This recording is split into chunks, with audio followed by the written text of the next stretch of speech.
पुत्र अभिमन्यु को श्रद्धांजलि प्रदान करें। पुत्र अभिमन्यु, मैं तुझको अपनी सच्ची आत्मा से श्रद्धांजलि दे रहा हूँ बेटा। तेरी आत्मा को ईश्वर संतुष्टि पहुंचाए मेरे लाल।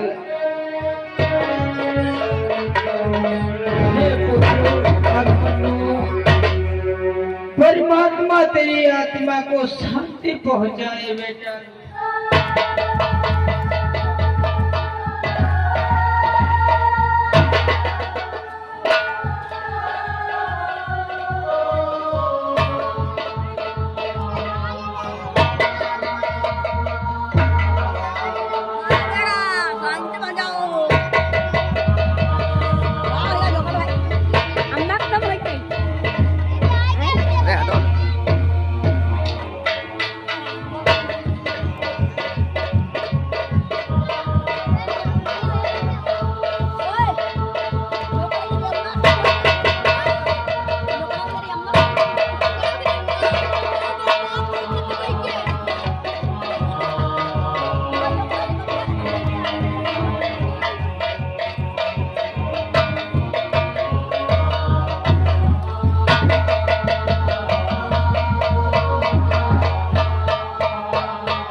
शरीर पर पैर रख करके निकला था और कान खोल कर सुन ले, मैं तेरे लिए प्रतिज्ञा किया, कल सूर्यास्त के पहले तेरा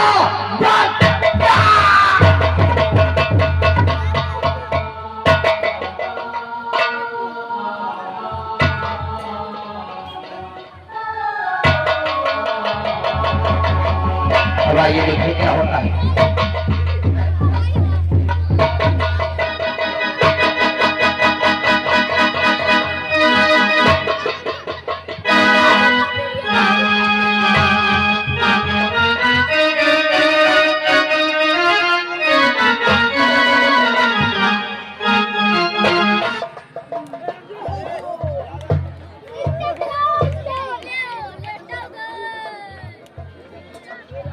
किया है जजत को कल सूर्यास्त होने से पहले ही मारने की, अब उसमें विलंब न करते हुए उन समस्त कानून पे ढूंढकर दुष्ट जजत पे ढूंढकर उसका वध करने के लिए यहाँ से प्रस्थान करूं।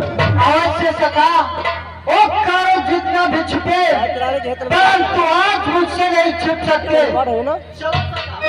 चलो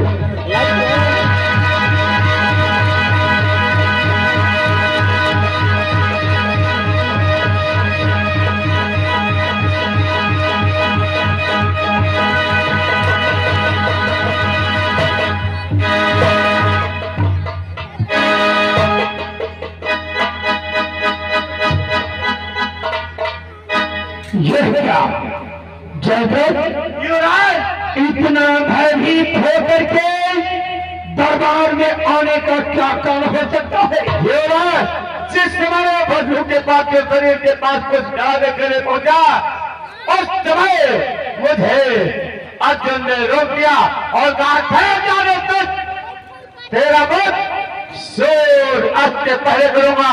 ये मेरी कठिन प्रतिज्ञा है, यदि मुझे अर्जुन मानेगा तो मैं कहीं ना आगे हमारे अनुज भैया जी की तरफ से जयद्रथ तुम्हारे लिए 10 रुपए का पुरस्कार। बोले युवराज, मेरी रक्षा करो, मेरे प्राणों की सहायता करो।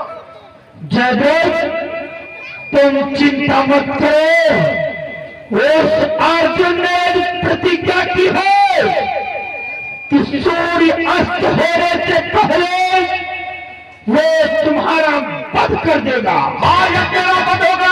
हमारी बहन की मां का संदर्भ मिट जाएगा युवराज, मिट जाएगा। लेकिन जयद्रथ, उसकी दूसरी प्रतिज्ञा भी है। यदि सूर्य अस्त होने से पहले उसने तेरा वध नहीं किया, सत्य कह रहे हो, तो स्वयं चिता में बैठ करके अपने आप को शांत कर देगा, भस्म हो जाएगा। चलो हम गुरुदेव के पास चलते हैं। चलो कोई किसे बता हो रहा नहीं तो माता कोई न कोई उपाय गुरुदेव अवश्य बतलाएंगे। चलो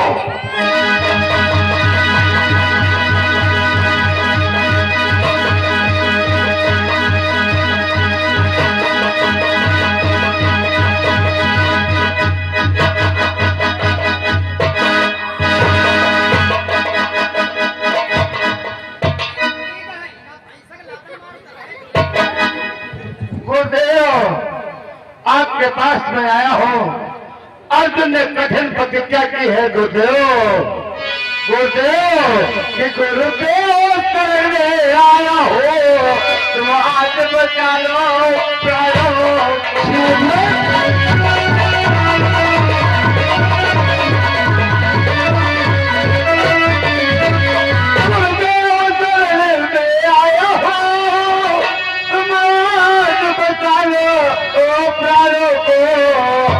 और सूर्यास्त के पहले ही मारूंगा तुझे।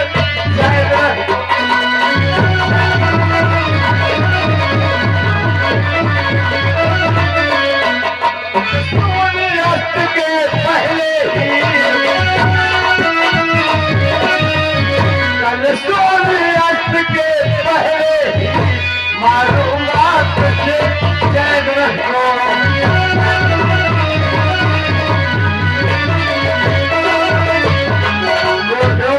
शरण में आया हो। अर्जुन ने कठिन घोर प्रतिज्ञा की है कि सूर्यास्त के पहले तेरा वध कर दूंगा। बहुत अच्छी प्रतिज्ञा किया है मेरे शिष्य अर्जुन ने, लेकिन मैं तेरे प्राणों को नहीं बचा सकता। चला जाओ कितने तो प्राणों की भेंट गुरुवाले, मैं शरण तुम्हारी आया हूँ।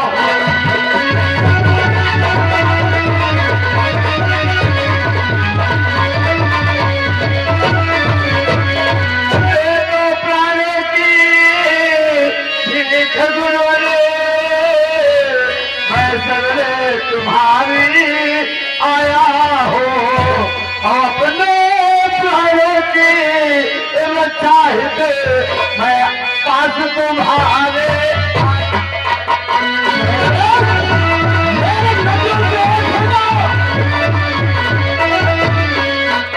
अपने प्राणों की चाहते अपने प्राणों की रक्षा हेतु मैं पास आपके आया हूँ।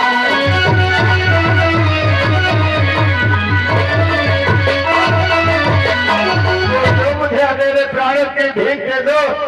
अगर कोई यत्न प्रयत्न कर दोगे तो हमारे प्राणों की रक्षा नहीं। जयद्रथ, मैं तेरे प्राणों की रक्षा नहीं कर सकता, यहाँ से चले जाओ।